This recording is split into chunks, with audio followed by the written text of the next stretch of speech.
प्यारे दोस्तों, आज हम आपको एक गरीब नेक शख्स का वाक्य सुनाने वाले हैं जिसने अपनी और अपने घर वालों की भूख मिटाने के लिए एक बेकार मछली खरीद ली और जब घर जाकर उस मछली को काटा तो मछली के अंदर से कुछ ऐसा निकला जिसको देखकर आप हैरान रह जाएंगे। तो चलिए देखते हैं ये वीडियो। दोस्तों, एक गरीब शख्स बहुत इबादत गुजार और कसीरुल याल था। घर का खर्च वगैरह इस तरह से चलता कि घर वाले ऊन की रस्सियां बनाते और वो उन्हें बेचकर खाने पीने का सामान खरीद कर लाता और जितना उन्हें मिल जाता वो उसी को खाकर अल्लाह पाक का शुक्रिया अदा करते। हमेशा की तरह एक मर्तबा वो नेक शख्स ऊन की रस्सियां बेचने बाजार गया और जब रस्सियां बिक गई तो घर वालों के लिए खाने का सामान खरीदने लगा। तो इतने में उसका एक दोस्त उसके पास से आया और कहने लगा, मेरे दोस्त, मैं हाजतमंद हूं, क्या तुम मुझे कुछ रकम दे सकते हो? उस रहमदिल इबादत गुजार शख्स ने वो सारी रकम उस जरूरतमंद को दे दी और खुद खाली हाथ घर वापस लौट आया। जब घर वालों ने पूछा कि खाना कहाँ है तो उसने जवाब दिया कि मुझसे एक जरूरतमंद ने सवाल किया और वो हमसे ज्यादा हाजतमंद था, लिहाजा मैंने सारी रकम उसको दे दी। घर वालों ने कहा कि अब हम क्या खाएंगे, हमारे पास तो घर में कुछ भी नहीं है।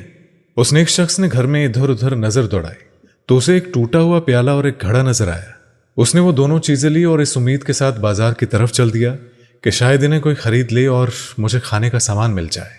चुनांचे वो बाजार पहुंचा, लेकिन किसी ने भी उससे वो टूटा हुआ प्याला और घड़ा न खरीदा।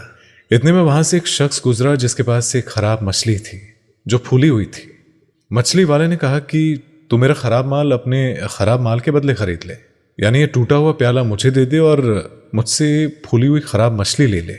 उस आबिद शख्स ने सौदा मंजूर कर लिया और खराब मछली लेकर पलट आया और घर वालों के हवाले कर दी। जब उन्होंने उस मछली को देखा तो कहने लगे कि हम इस बेकार मछली का क्या करें? उस इबादत गुजार शख्स ने कहा कि तुम इसे भून लो, हम इसे ही खा लेंगे। अल्लाह पाक की जात से उम्मीद है कि वो मुझे मेरा रिज़्क जरूर अता करेगा।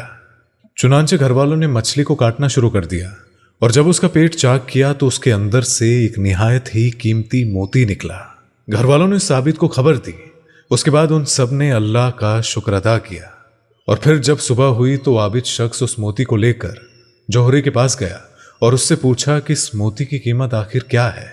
और जब उस जौहरी ने उस मोती को देखा तो उसकी आंखें फटी की फटी रह गई और वो हैरान होकर कहने लगा कि तुम्हारे पास ये मोती आखिर आया कहां से? उसने एक आदमी ने जवाब दिया कि हमें अल्लाह पाक ने रिज़्क अता फरमाया है।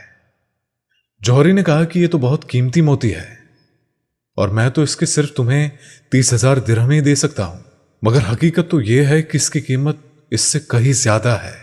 तुम ऐसा करो कि फला जौहरी के पास चले जाओ, वो तुम्हें इसकी पूरी कीमत दे सकेगा। चुनांचे वो नेक शख्स उस मोती को लेकर दूसरे जौहरी के पास पहुंचा और जब उसने कीमती मोती देखा तो वो भी देखकर हैरान रह गया और पूछने लगा कि ये तुम्हारे पास कहां से आया? तो उस आबिद ने बिल्कुल वही जवाब दिया कि हमें ये अल्लाह की तरफ से रिज़्क अता किया गया है। जौहरी ने कहा कि इसकी कीमत कम से कम 70,000 दिरहम है। बहरहाल ये 70,000 दिरहम ले जाओ और ये मोती मुझे दे दो। तो इसलिए प्यारे दोस्तों, ये हकीकत है कि जो शख्स किसी की मदद करता है तो अल्लाह पाक बदले में उसकी भी मदद करता है। जो किसी पर रहम करता है तो अल्लाह पाक उस पर रहम करता है और सदका करने से माल में कभी भी कमी नहीं आती बल्कि बरकत होती है। और जो लोग माल की मोहब्बत दिल में नहीं बिठाते हैं तो वही लोग सखावत जैसी नेमत से हिस्सा पाते हैं और अल्लाह पाक पर मुकम्मल यकीन रखने वाला कभी भी रुस्वा नहीं होता।